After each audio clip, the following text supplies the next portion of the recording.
नमस्कार दोस्तों, मेरा नाम है हरप्रीत और आप देख रहे हैं बैंकिंग वाला। आईबीपीएस का कैलेंडर आ गया है। 15 तारीख को हमने कैलेंडर जो है वो 16 तारीख को देख लिया है।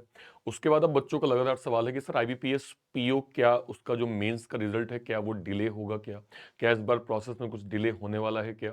तो मैं आपको पहली चीज़ बहुत अच्छे से क्लियर कर दूं, बहुत सारे बच्चों का ये टेलीग्राम पे मैसेजेस हैं जिन्होंने आईबीपीएस पीओ का जो है वो एग्जाम दिया हुआ है।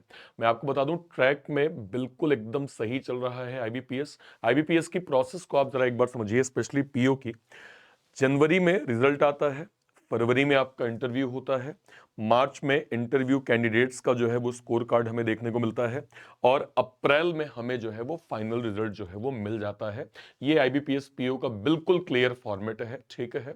और अगर मैं 2024 की बात करूं कि लास्ट ईयर क्या हुआ था, तो लास्ट ईयर में जनवरी के लास्ट वीक में हमें आईबीपीएस पीओ का जो है वो मेंस का रिजल्ट देखने को मिला था। तो आप चिंता मत करिए, इस वीक के अंदर, मतलब आने वाला जो वीक है उसमें हमें पूरी उम्मीद है कि आईबीपीएस पीओ मेंस का रिजल्ट जो है वो आ जाएगा, ठीक है।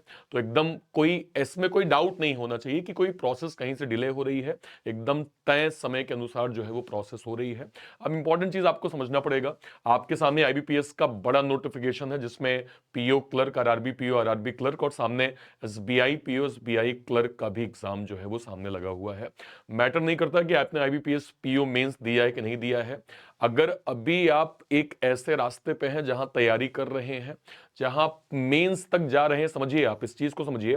अगर आप मेंस तक जा रहे हैं, मेंस में ये भी उम्मीद कर रहे हैं कि मेरा स्कोर अच्छा होगा, इसका मतलब यह है कि आपका प्री का बेसिक फंडामेंटल क्लियर है, आप मेंस में भी थोड़ी बहुत पकड़ आपकी मजबूत है। इसलिए इसको यूटिलाइज करिए। ये काफी समय की तप के बाद आपको ये सिद्धि हासिल हुई है। आप इस चीज को मानिए कि हर कोई मेंस तक नहीं पहुंच पाता, मेंस में अच्छा स्कोर नहीं कर पाता, बहुत सारे बच्चे प्रीलिम्स क्रैक नहीं कर पाते। और अगर आप यहां तक पहुंचे हैं तो आप मेक श्योर करें, अभी आने वाले टाइम पे जितने नोटिफिकेशंस हैं, चाहे एसबीआई पीओ हो, एसबीआई क्लर्क हो, एनआईएसीएल हो, इसके अलावा आईबीपीएस के नोटिफिकेशंस जो आएंगे, इसके लिए अभी आपको लगातार जो है वो तैयारी करते रहना है। एसबीआई पीओ बहुत अच्छी जॉब है, एनआईएसीएल बहुत अच्छी जॉब है, एसबीआई क्लर्क बहुत अच्छी जॉब है। इसके रिगार्डिंग आपको डेली जो है वो अपनी प्रैक्टिस मेंटेन रखनी है।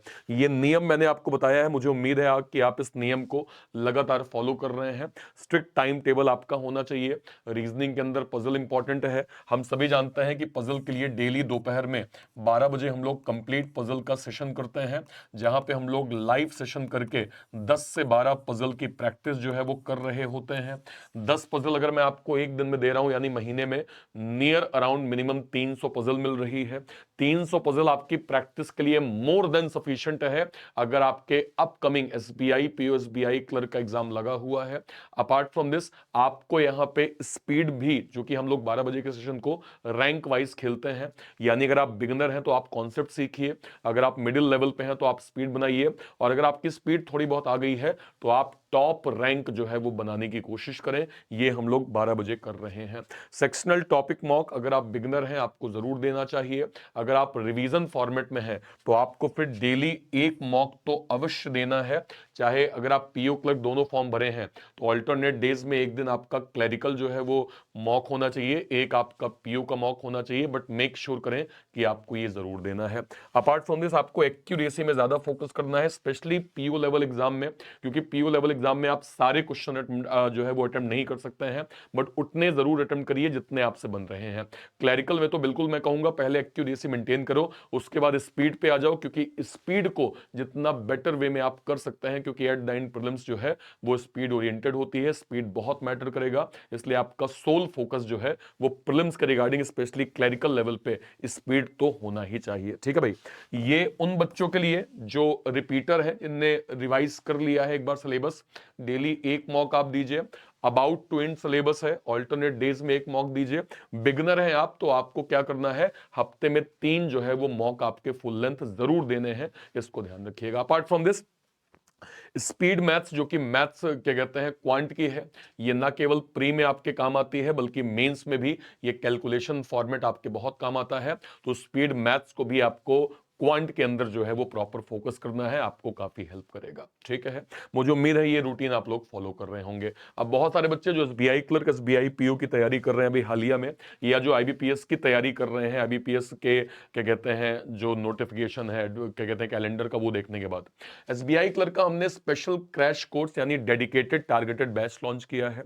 ऐसे कोई भी बच्चे जो बिल्कुल बिगनिंग से, जो आज कह रहे हैं कि सर आज से क्या मैं पढ़ना चालू करूंगा, क्या मेरे लिए पॉसिबिलिटीज हैं, द आंसर इज यस, 100% है। आपको टारगेटेड तरीके से, डेडिकेटेड तरीके से स्टडी करनी है, आपको क्लास के बताए गए नियम को फॉलो करना है, आपके लिए चीजें जरूर बेहतर होंगी। तो एसबीआई क्लर्क का हमने एक डेडिकेटेड जो है वो बैच लॉन्च किया है।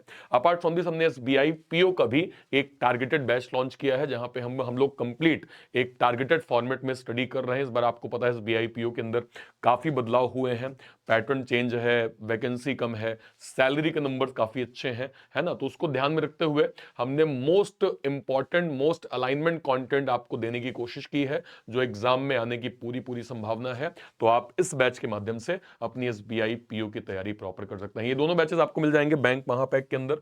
बैंक महापैक क्या होता है, अगले 1 साल तक जितने भी banking, insurance, SEBI, NABARD, RBI, है ना, एसबीआई, इसके जो भी नोटिफिकेशंस के जो भी बैचेस बनेंगे, वो सब के सब बैंक महापैक के अंदर 1 साल तक आपको फ्री ऑफ कॉस्ट दिया जा रहा है, जिसकी 1 साल की फी केवल और केवल 2799 रुपए रखी गई है। तो उसको जरूर अवेल करें और आज से ही स्टडी करना स्टार्ट करें। आई होप आपको बेसिक फंडामेंटल क्लियर हो गया होगा। कहीं कोई डाउट होता है वीडियो के कमेंट सेक्शन में अपनी बात आप जरूर रखिएगा। Till then bye bye, thank you so much, जय हिंद, थैंक यू।